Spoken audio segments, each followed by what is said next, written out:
Premier Danielle Smith believes the province should have more input on judicial appointments.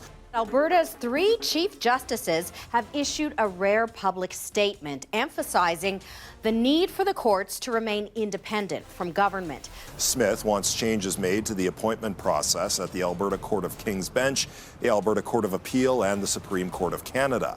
I wish I could direct the judges, honestly, Chris. The judges get very, very prickly when you criticize them, but boy, the example that you just raised, they deserve the criticism. Alberta strikes back on Canada. With huge judge move, Ottawa explodes. End judicial appointments. Alberta has officially struck back, and this time the target is the heart of Canada's justice system. A huge judge move has blown open a fight Ottawa never expected, turning a quiet process into a political explosion. The confrontation is raw, aggressive, and already pushing the country toward a dangerous breaking point. The role of the court is to offer their interpretation of it, but too often I think the court has overstepped and not given the proper deference to the legislatures. So going back to that letter, it was dated January 23rd, only made public yesterday, outlining the desire for her government to have a bigger say in how judges are chosen in the courts in Alberta as well as in the Supreme Court of Canada. That January 23rd letter did not arrive with flashing lights or a podium speech. It slipped out quietly, but the message inside it was loud and deliberate. Danielle Smith was not asking Ottawa for a conversation anymore. She was delivering terms. In Alberta are calling for the province to separate from Canada. Alberta, she said, would no longer bankroll a judicial appointment system that leaves the province with almost no real say. Buried in the formal language was a blunt threat. No change means no funding. And once that letter became public, it was clear this was never meant to stay quiet for long. Smith wants to see a special advisory committee created that would consist of 2 people recommended by the province. Can we please write some provincial rules to tune these judges in and JPs that they can't be releasing people who are a risk to public safety? The timing made it hit harder. Alberta's courts were already stretched thin, with 3 open seats on the Court of King's Bench. Cases were piling up, delays were growing. At the same time, talk of separation and alienation was already humming in the background. So when Smith chose this moment to draw a line, it felt less like a policy complaint and more like a warning. Alberta was done waiting, done trusting a process it believes has ignored it for years.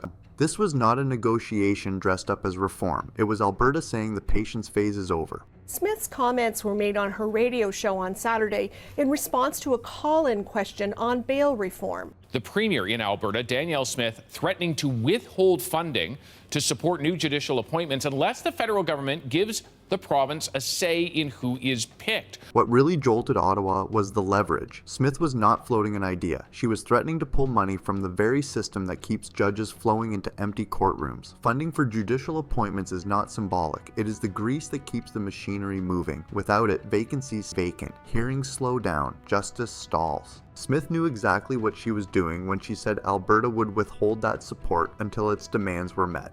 It turned a constitutional disagreement into a pressure point with real consequences. I wish I could direct the judges, honestly, Chris. The judges get very, very prickly when you criticize them, but boy, the example that you just raised, they deserve the criticism. That is when the fight stopped being about judges on paper and started being about control.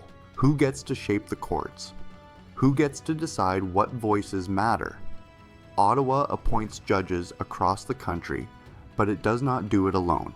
The system runs through 17 judicial advisory committees, each made up of 7 people.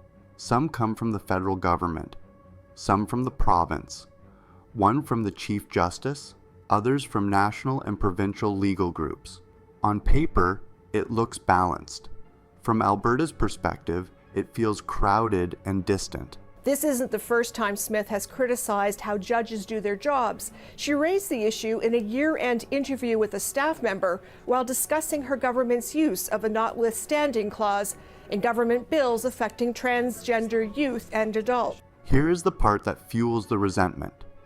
Alberta has only one of those committees.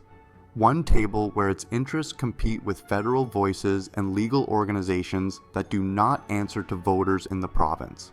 Smith argues this arm's-length model may protect independence in theory, but in practice it leaves Alberta diluted. Decisions are filtered, priorities are softened, and by the time a shortlist reaches Ottawa, Alberta believes its influence has already been watered down. To Smith, that is not neutrality, it is exclusion dressed up as procedure. The province's chief justices issued a rare written statement on Tuesday, posted to the main page of the Alberta Court's website. So she dropped a blueprint that rattled the legal world. Instead of 7 members, she wants 4. 2 picked by Alberta, 2 by Ottawa. No extra buffers, no layered distance, just a direct balance of power. That smaller group would build the short list of potential judges, which would then go to federal ministers for final approval. Ottawa would still sign off, but only after Alberta reshaped the pool. Critics immediately saw the shift. This was not a small adjustment. It was a structural rewrite that pulled politics closer to the heart of the process. She says Alberta will withhold funding to support new appointments until its input is allowed. There are currently 3 vacancies on the Alberta Court of King's Bench. That proximity is exactly what alarms legal experts. They argue advisory committees exist to keep appointments insulated from political pressure. Shrinking them and tying half the seats directly to a provincial government changes the atmosphere completely. Every name on the list would be read through a political lens. Supporters of Smith's plan call that accountability. Opponents call it interference. And once that door opens, it is hard to close again. Smith did not help calm nerves when she went further, openly criticizing how courts operate and suggesting judges should better reflect Alberta's values and traditions. At one point, she even talked about directing judges, a phrase that sent shockwaves through the judiciary. Chief justices pushed back quickly, reminding everyone that courts are meant to be independent, not guided by elected leaders' preferences. The reaction was sharp because the stakes are high. Once political leaders start talking about directing judges, the line between law and power starts to blur. The justices explained how independence of the courts protect the public and democracy. The legal community inside Alberta also bristled. When Smith spoke about distinct legal traditions, criminal trial lawyers openly admitted they had no idea what that meant. Many pointed out that Alberta already punches above its weight, having produced more Supreme Court justices than any other province. That fact alone undercut the argument that Alberta is frozen out of the system. For critics, the rhetoric did not match the reality, and that disconnect only intensified the backlash. The independence of each branch ensures there are checks and balances across the system.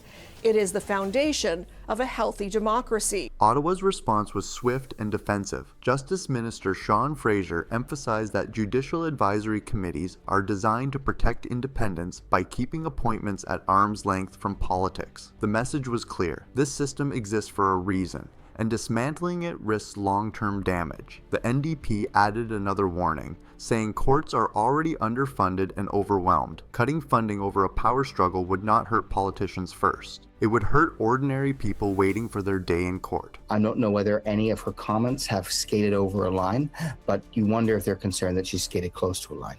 That is why this fight feels bigger than one letter or one province.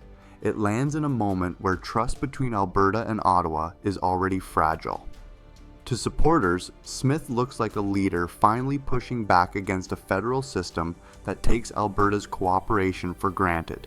To critics, she looks like someone playing constitutional chicken with the justice system as collateral. Either way, the fuse has been lit, and the explosion is no longer hypothetical. Public statement from sitting justices is unusual, but he thinks that Smith might have taken things too far. Then came the moment where this fight stopped being about committee charts and vacancies and suddenly turned explosive. Language, one word that should be boring, one requirement that usually lives deep in policy manuals. And yet, this is where everything caught fire. Danielle Smith openly questioned the bilingual requirement for judges, and the reaction was instant. She framed it as a practical issue. Alberta, she said, is losing qualified candidates because Ottawa insists judges meet a standard that does not reflect how law is actually practiced in the province. On paper, that sounds procedural. In reality, it hit a nerve. The notion that the courts have overstepped and not given proper deference to the legislature, that I think is a very respectable argument that we can have a discussion about. And indeed, several law professors have made that argument over the past 40 years. Because nobody heard that argument as neutral. Critics did not hear efficiency. They heard exclusion. They heard culture wars creeping into the courtroom. What Smith described as a talent pool problem quickly turned into a national argument about identity and power. power. To her supporters, this was Ottawa once again imposing rules designed for central Canada and calling it fairness. To her opponents, it sounded like a step backward disguised as common sense, something that could quietly reshape who gets access to power in the justice system. A technical requirement suddenly became political dynamite. In a statement to CBC News, Smith's press secretary says the government respects the role of each branch of government and supports their independence. That is when the tone shifted from sharp to combustible. Because once language entered the conversation, resentment that had been simmering for years rushed to the surface. Alberta has long bristled at federal standards it feels were designed elsewhere and imposed without real consultation. The bilingual debate tapped straight into that feeling. It stopped being about judges and started sounding like a referendum on whose Canada matters more, and that made everyone dig in harder. Then Smith poured gasoline on it. On Calgary radio, she said something that froze the room. She talked about wanting to direct judges in Alberta. Not guide policy, not reform structures. Direct judges. In one sentence, the debate crossed a line.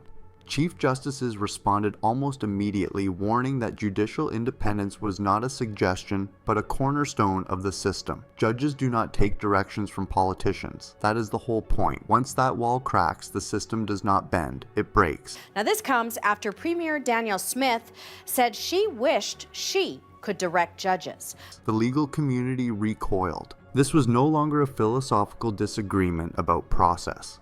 Lawyers and judges heard alarm bells. Words like power grabbing started circulating. Constitutional red lines were suddenly part of everyday conversation. Even people who sympathized with Alberta's frustrations paused here. Because criticism is one thing, control is another. And Smith's words made it sound like she was willing to blur that boundary. As the backlash grew, Smith tried to reframe the argument again. She said judicial appointees should reflect Alberta's distinct legal traditions and national unity within the province. That phrase landed with a thud. Lawyers asked the obvious question out loud. What does that even mean? Members of the Criminal Trial Lawyers Association did not mince words. They openly admitted they had no idea what made Alberta legally distinct from the rest of the country. Many had studied law in Alberta, practiced there for decades, built entire careers in its courts, and still could not define the distinction Smith was pointing to. The rules loosening around judicial appointees when it comes to that requirement for them to be bilingual. Then came the irony that made the argument wobble. Alberta already has more Supreme Court justices than any other province, more influence at the highest level than most Canadians realize. That fact alone made it harder to sell the idea that Alberta is frozen out of the judicial system. The justification started to collapse under its own weight. And once lawyers began poking holes in it publicly, the backlash intensified. This was no longer Ottawa versus Alberta. This was Alberta arguing with itself. Ottawa did not wait long to respond. Justice Minister Sean Fraser issued a firm statement defending the current appointment system. He stressed that advisory committees exist to keep politics out of the courts, not to sideline provinces, but to protect independence. The language shifted immediately. This was not framed as a disagreement anymore. It was framed as a defense. Judicial independence under threat. Constitutional principles at risk. The temperature jumped. It is the federal government that appoints all judges in courts across the country, but they are given recommendations based on what is said and brought forward to them from 17 judicial advisory committees. The NDP added another layer of pressure by pointing to something far less abstract: money. Courts are already underfunded. Backlogs are already stretching cases out for months and sometimes years. Withholding funding to force political change would not punish Ottawa first. It would punish people waiting for hearings, families stuck in limbo, victims waiting for closure, accused individuals waiting for trials. The justice system does not pause gracefully. It clogs. And when it clogs, real lives get stuck in the mess. That is when the conversation stopped being theoretical. This was no longer a chess match between governments. The consequences were suddenly personal. Ordinary Albertans would feel the damage long before any politician felt pressure. And that made the threat far more serious. Right now, of those 17, David, there is one of those judicial advisory committees in Alberta. All of this unfolded under a larger shadow that nobody could ignore: separatism. Talk of Alberta breaking away has been growing louder, and Smith's move landed right in the middle of that noise. To supporters, this fight over judges looks like Alberta finally standing up to Ottawa's dominance. a province reclaiming authority one institution at a time. To critics, it looks like leveraging national unity for political gain, turning the courts into another battlefield in a much bigger war. And that is why this moment matters. If Ottawa blinks, other provinces will take notes. Demands will multiply, the system will fragment. If Ottawa holds firm, Alberta escalates. Financial pressure, political pressure, public pressure. Either way, the balance of power shifts. Judicial independence stops being an assumption and becomes a live political question. This started with a letter. It has turned into a fault line. Smith has not backed down. Ottawa has not budged. Vacancies remain. Funding threats hang in the air. The noise is getting louder. The only real question left is not who wins. It is what breaks first. And whatever it is, Canada will be dealing with the aftershocks for a long time.